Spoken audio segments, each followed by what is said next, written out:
My name's Mark Johnson. I'm a Superior Court judge in California, a retired Army colonel, and I've teamed up with retired Army Command Sergeant Major Gregory Coker, and we're here to help veterans.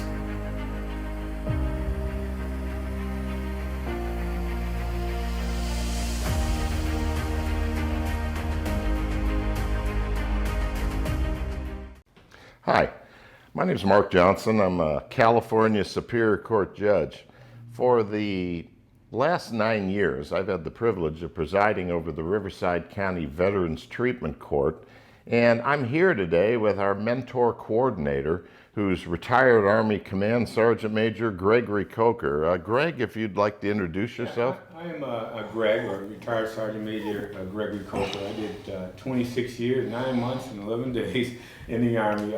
Greatest time of my life. I did 2 tours in Iraq and received a Bronze Star and was a Wounded Warrior. So I'm excited to be a part of our current experience that we're getting ready to share with you. Not that anybody's counting, Sergeant Major, about how many days, but Sure. well, I'll give a little bit of my background. I was selected to preside over the Riverside County Veterans Court because I'm a retired colonel of the United States Army. And I'm also an Iraq War veteran as well. And I don't know if a lot of people, if you haven't been on active duty, you're not going to understand the significance of the relationship between a colonel and a command sergeant major. I tell you, a colonel generally commands a brigade level. It's a heavier responsibility. His right-hand person is always a command sergeant major. Any colonel who makes a move without consulting his command sergeant major is an absolute fool. The technical job for you guys is the chief enlisted advisor, but I would say the chief command advisor, you got to listen to your sergeant major. And what's nice is we're able to bring that into this courtroom that we're in. Yeah, and I think that's really kind of key. I mean, we work really closely on active duty with the soldiers, and Yeah. and so we know all of those kinds of things. And then we in our Veterans Treatment Court, is an extension of that. We've got those same guys now on the civilian side. Okay, well, we're in Riverside County, California. We're sitting in Command Sergeant Major Coker's office. I call him Greg, by the way, but I will tell you, he'll probably say the same thing. Not addressing people by rank gets hard at times. You know, even though you're friends, the different rank, you still bring the military out. Well, you know, I think that's in our training, especially the Yeah. amount of time we served. Respect and honor, and it's not that if you don't do that, you're not giving it, but it's just kind of ingrained in you, sir. I know. Did I say I served 28 years, 4 months, 15 days? But let me tell you what we're doing here. We're preparing a podcast. Both of us are professionals, and we've got a lot of expertise, particularly in one area. It's taking care of veterans. In this Veterans Treatment Court, it puts both of us on the front lines of the battle to help our veterans. And it is a battle. A lot of them are mental health issues. These things are rampant. And we decided that we wanted to put together a podcast from people who are working day to day with veterans and to give you some help. I know there's a lot of people struggling out there. There's probably a wife who cannot understand what her husband's up to. There's a woman who's the victim of military sexual trauma. There's some kid who's got a serious drug problem because he's got nightmares every night. We want to help you folks. And Sergeant Major, I know you're the great guy for that. One of the key things is you mentioned that we want to help. Yeah. As I said, I did 2 tours in Iraq, and you did several tours in Iraq. Well, actually only one, but yes. One's enough. But yeah, appreciate it, though, yes. But we pride ourselves, and we made it a point to make sure everybody made it back.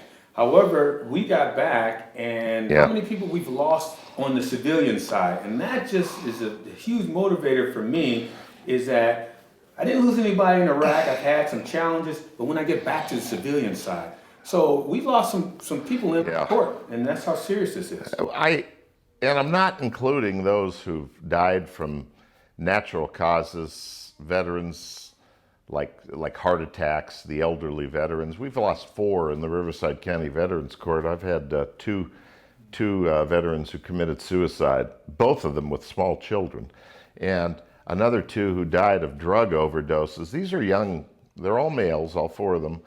These are young guys. I mean, I'm 62, they're 35, 30, 25. I had to talk to that 25-year-old's mother. She found him dead in the closet. It's very painful for us, and we want to help.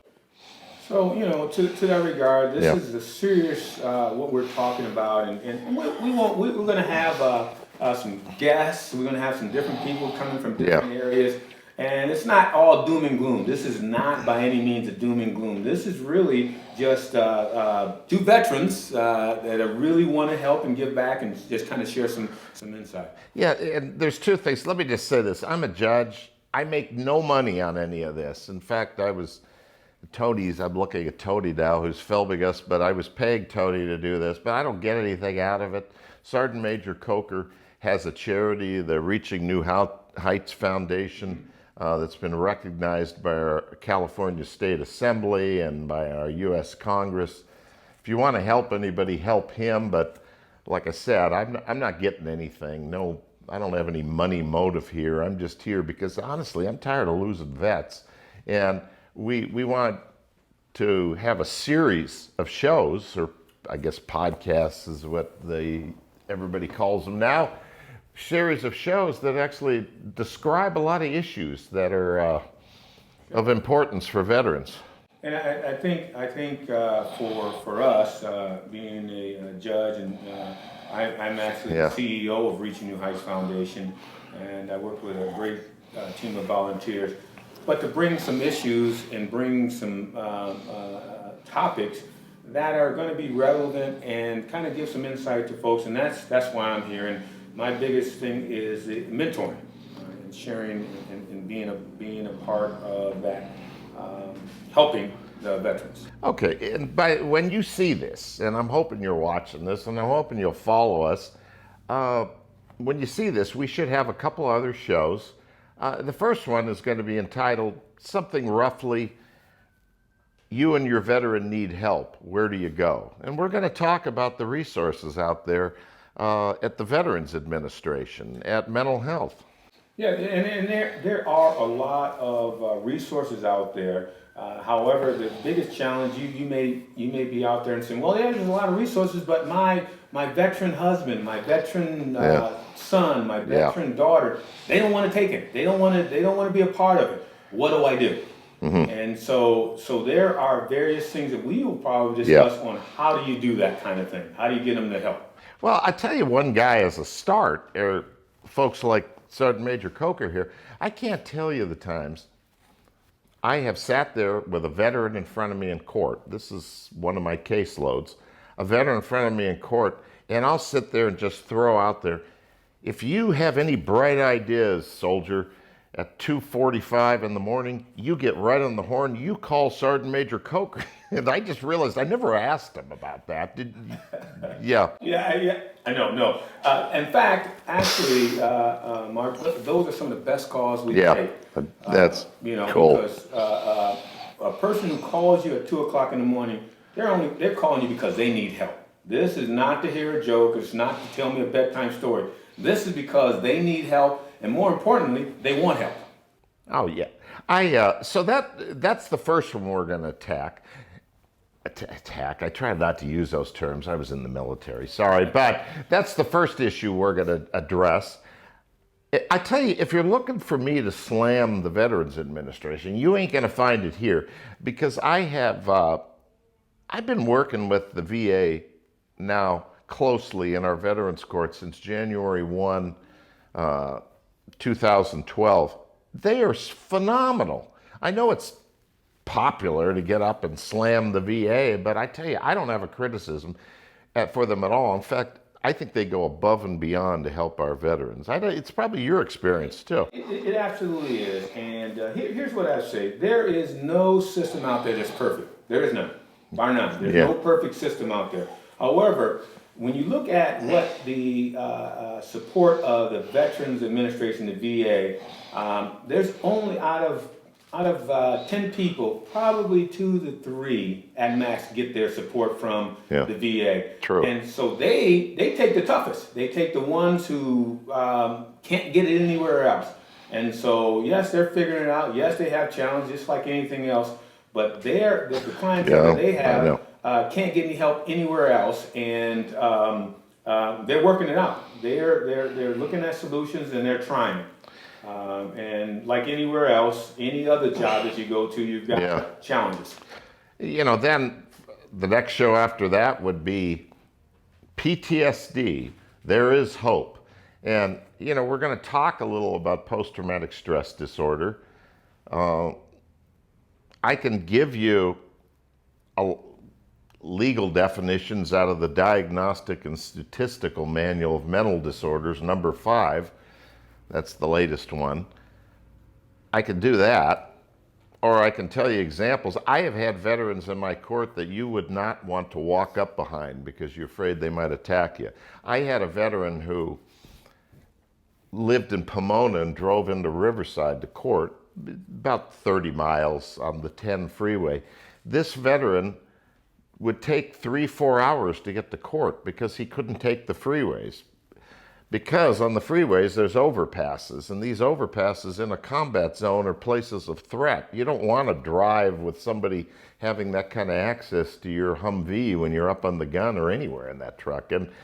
But some of these males, and I say guys, and I'm using that generically, males and females, but some of these men and women, they can't leave Iraq or Afghanistan behind. We're here to help them.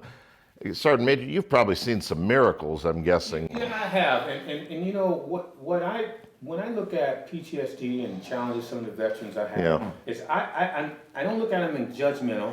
I look at is that I'm just that far away from being those guys, in the sense that I remember when I realized, and most of them don't realize that they have PTSD until situations. That I'm glad you said that, because that's something.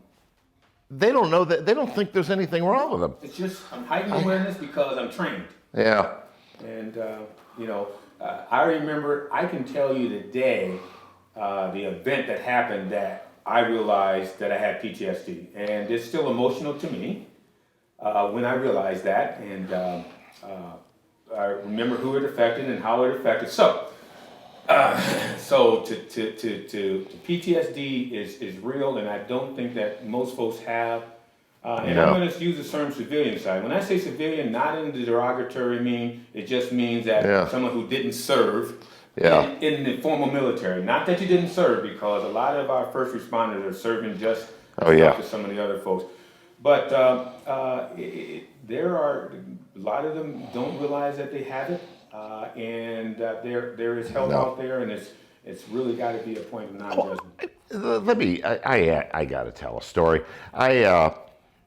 And this wasn't even on a veterans court. I one time had this veteran in my courtroom. I was doing these firearm hearings where if people lose their firearms first, we call it in California a 5150 hold. It's danger to self or others. You lose your firearm rights for 5 years. I won't say what branch of service, but this guy had a lot of combat experience.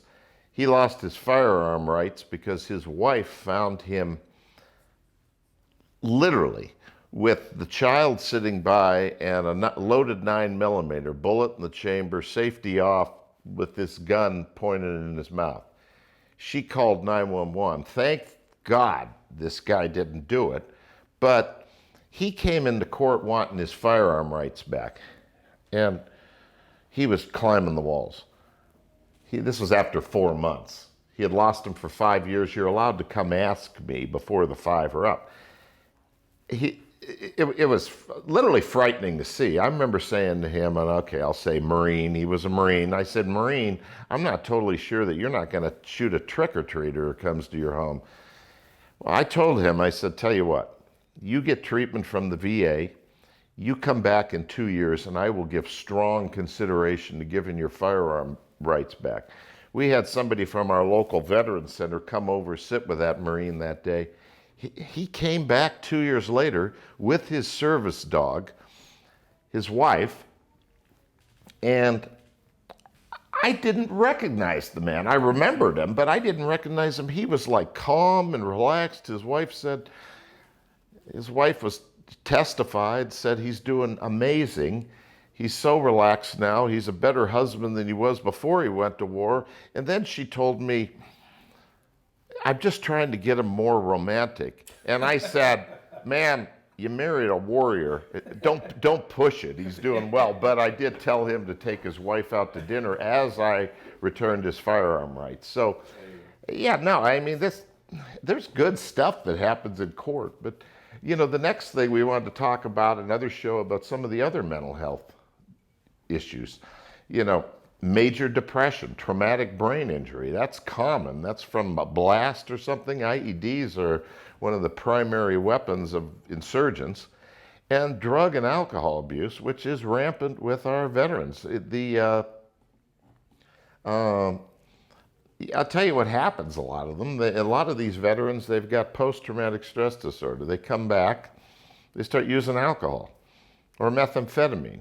And when you're depressed, methamphetamine is used. I'll tell you one thing, it actually works for a while. Alcohol numbs you to the pain of post-traumatic stress disorder. Certainly, you probably see a ton of this, I know. Well, or Greg, excuse me.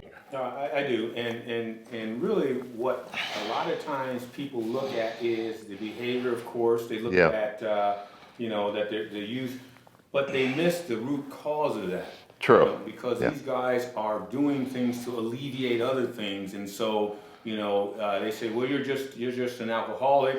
You stop doing alcohol, of course, that'll take care of it. You can stop doing alcohol, but if you still have those underlying pain issues, these unresolved issues, and so what we try to do is we try to communicate with them on getting that help. First, you know, stopping the behavior, the usage, and then we peel that onion back a little bit more through partners. With getting to the real underlying issue. What is that? You talked about TBIs. A lot of times the guys don't know it because that TBI could be just an aftermath. It doesn't necessarily mean that the guy got, you know, thrown to the floor. He could have just been a backlash of the aftermath of the blast, and it rattles and shakes your brain. So there's a lot of things that happen that we try to adhere to, and we will bring some light on what that's all about. Yeah, and these things are all treatable, folks. That's what we want to get out there, because I've seen miracles. I've seen guys that were using methamphetamine constantly, and they're clean, sober, they're helping other veterans. I've lost vets. That's a nasty drug. I hate it. I hate all of them. But then we want to talk about, we'll have a podcast or one of these shows dealing with veterans, how much we need a mission, and hopefully have some guests will come here. And we were looking at setting up, and it's kind of a little mission, but it's like setting up a survival course. We just want to you got to have a mission. These veterans, we can cure the alcohol problems. We can cure the drug problems. We can get the PTSD, we can alleviate it. We can get them jobs, but they need a purpose. You got to have I know that's you trumpet on this all the time. I love that, because that is so key to the success of not only veterans, but civilians, the people who haven't served, is a mission. You have to have a mission in life, whether it's to volunteer, to give back, because it makes you feel connected. It gives you a purpose greater than yourself. And when you have a purpose greater than yourself, then that is a true purpose that you can build on. You can see yourself. You can have a reason to get up. What's my mission? And all veterans, because from day one, when we become, if you stay in the military more than 2 days, you have a mission. Yeah. You know, and that's ingrained to this. And then just living, growing up, you have a mission. What is your purpose? Yeah. What are you going to do? That's why this guy is a real blessing, because I was out here a couple of weeks ago. My wife and I came up, and he had a couple veterans in our Veterans Court program. These are people on felony probation, had this big group of tough bikers, a whole bunch of, they were the VFW bikers. This wasn't like a criminal street gang, but big bunch of tough looking bikers. They're all serving the homeless food out here. And why did you, that was a mission for you. Well, it absolutely was. And the unique mission about it, I've done tons of events. I've done events with 300 people and Yeah. senators, Congress. I've done a lot of events. But this event was probably my best event, in my opinion. I called it a community lunch. And so I had a hot dog, and so that's the key piece. So at this community lunch, I had we're serving the community. We had the judge, we had professional folks in the same line as homeless. They're part of our community. We had foster care youth in the same. We called it community lunch. And so when we start looking at veterans, homelessness as a part of our community and not those people or that issue, then we can really make grounds on it. That's great you mentioned that, because I will tell you as a judge, and a lot of judges don't do this, and I'm not trying to criticize my fellow judges, but I believe very strongly in getting out on the ground with veterans, even if it means, you know, you're out there at something like this. You're out there picking up trash with them in a park, because I think it's important that they see me and they know I don't think I'm better than them. Now, I'm also a big guy. I'm 6'2", and I won't tell my weight, but I'm 6'2", but I'm a big guy, so I'm not as worried. Smaller person, I don't know, a smaller judge. I'm not saying everybody needs to go out there without a deputy and do this, but I believe really strongly that these vets need to see me on the ground, if it's picking up trash or doing the same dirty work that they are. Well, you know, and that's so key, because countless times, I don't know how much I could just really share that. It is so important to these veterans. Whenever I do an event, they ask, is the judge coming? Is the judge coming? What's the judge think? And they really respect that authority in what you think. And so it's so important. And I appreciate that. Yeah, no, I appreciate it too. Sometimes I talk a little before my mouth gets a little ahead of my brain, so I guess I'm doing okay. I try to do so. Fantastic. Okay, so you know, we'd also like to have a podcast on survivor guilt. I tell you, I cannot tell you the veterans I've dealt with who feel guilty for having lived. I knew a medic who felt guilty that he out in Afghanistan was required to make triage decisions with men and women he loved, and they died and he lived. And that's it's like actually a symptom of PTSD, but you deal with this. And that's it. What I tell people is, and then I refer them on, is that live your best life.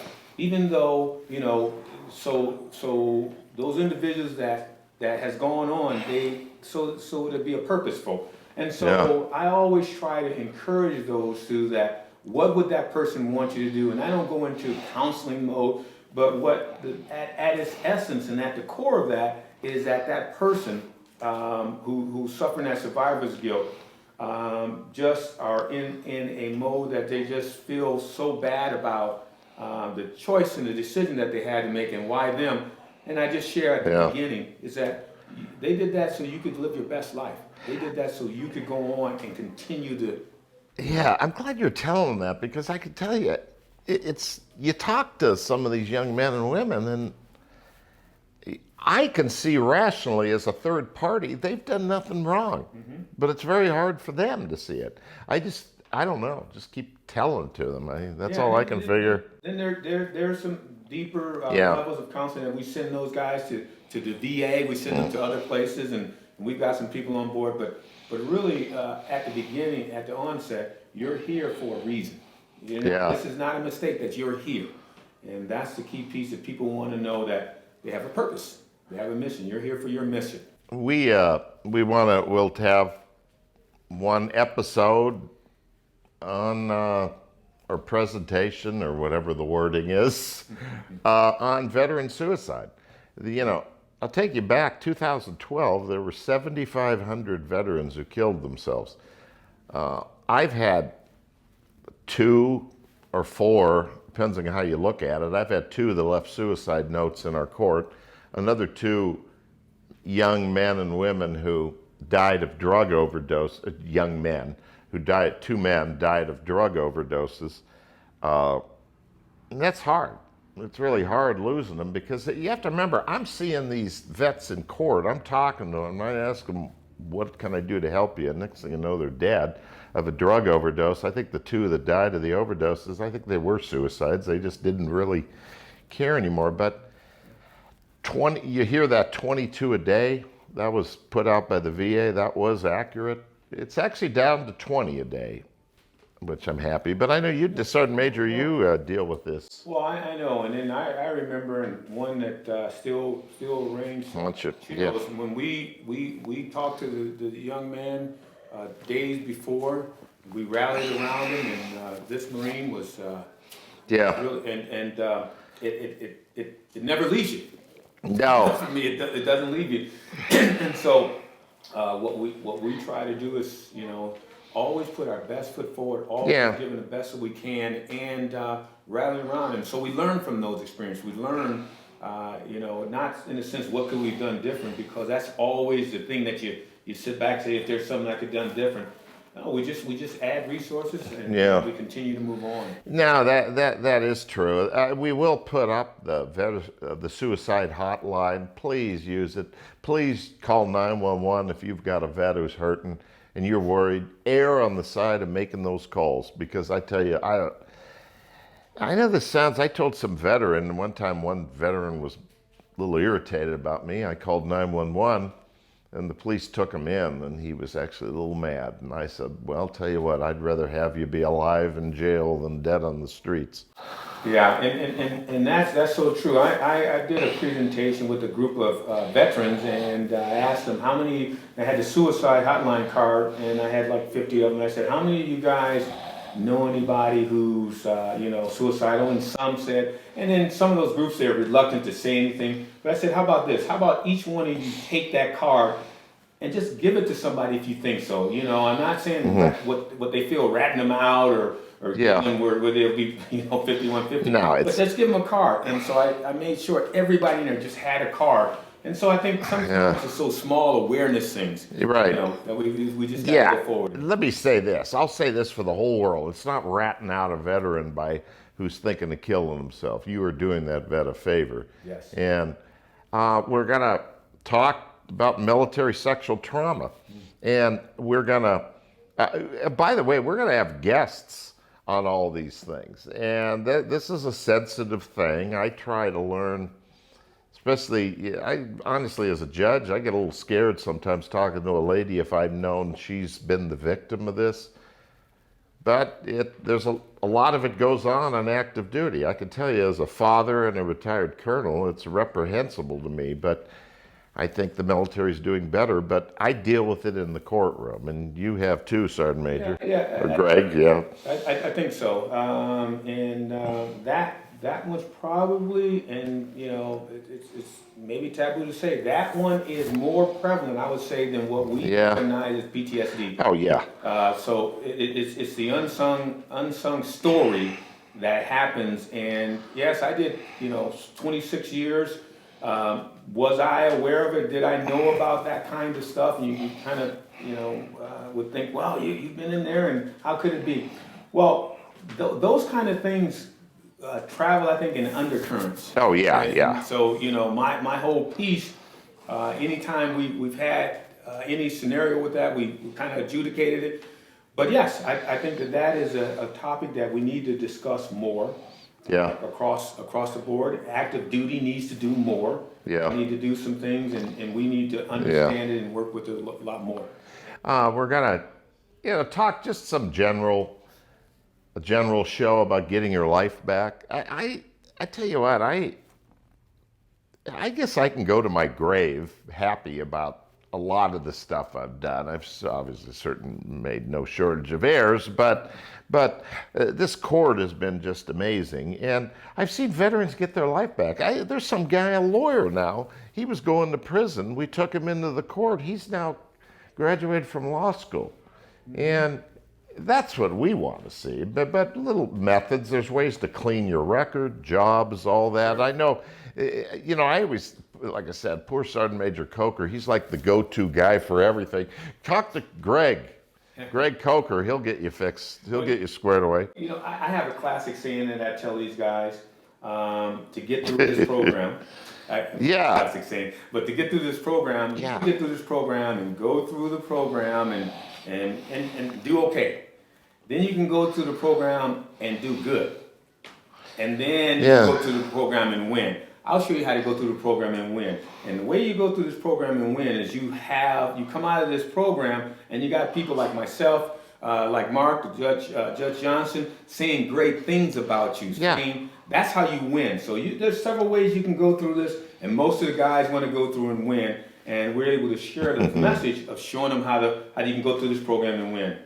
I thought with Sergeant Major we should have a show about race, deal with race problems. I gotta admit, I'm like, I don't know. I don't know if anybody noticed. I'm some white guy here but I've had to learn a lot. And we always try to make ourselves better, both as judges, as officers, and as people. And I tell you, there's times I need to know what to do. I've dealt with white supremacist issues. Sure. You know who I talk to? I go talk to him. Yeah. And go, what do you think? Because I tell you, I just know I'm going to get good advice. Well, that's so important. A couple of things I would share. That's a great topic. A couple of things I would share. One of the things is that I, growing up, had a concept about the law and about what being a black male growing up and how the law treated us, and I have a clearly different outlook on this by the relationship that we have and being a part and being at the table in this dealing, bringing my presence as a black male to it, and realizing that everybody really wants to just get along, have a peaceful relationship, and so I'm able to interject. I don't go through and look at myself and be deceived. I understand that there's a lot of stuff out there that needs work on, and there's a lot of good things.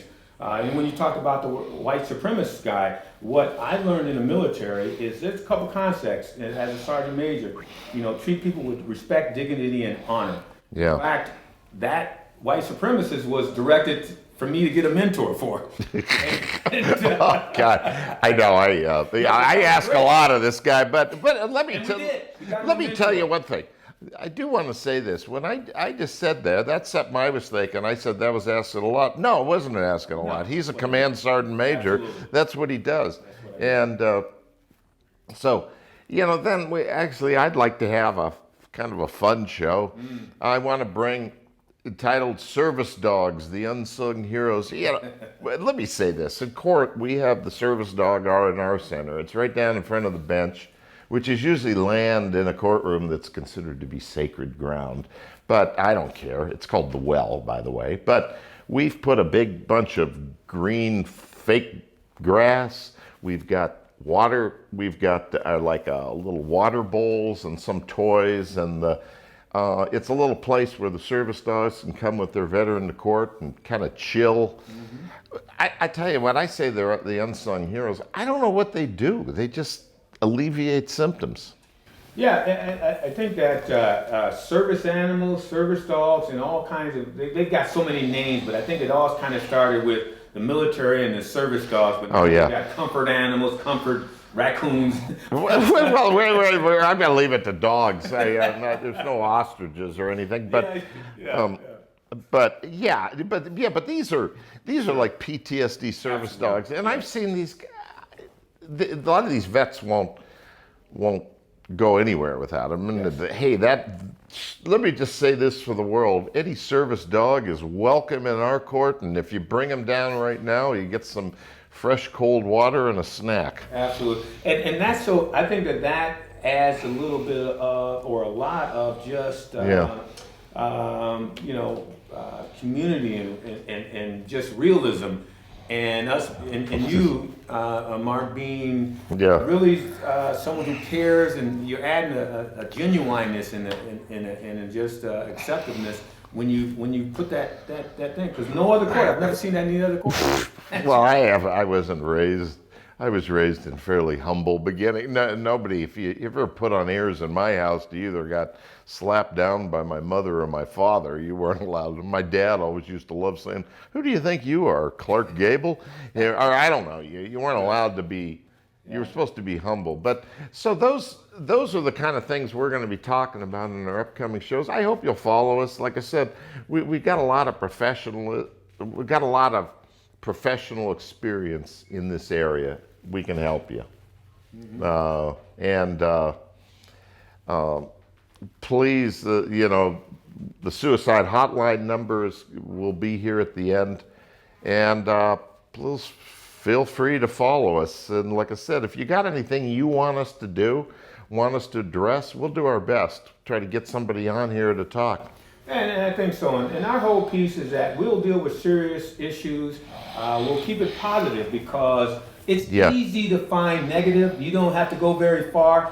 But I think that sometimes the positive gets so far buried, and that's my thoughts about doing this. Well, Greg, thank you. Good job. All right. Thanks. Hey, thank you for watching. Hopefully this was very helpful to you, and we share some information that may answer some questions for you. Follow us on social media. Make sure you subscribe and leave a comment below if you have any questions or any thoughts. Reaching New Heights Foundation was happy to bring this to you and supporting Veterans Program. Thank you and have a good day.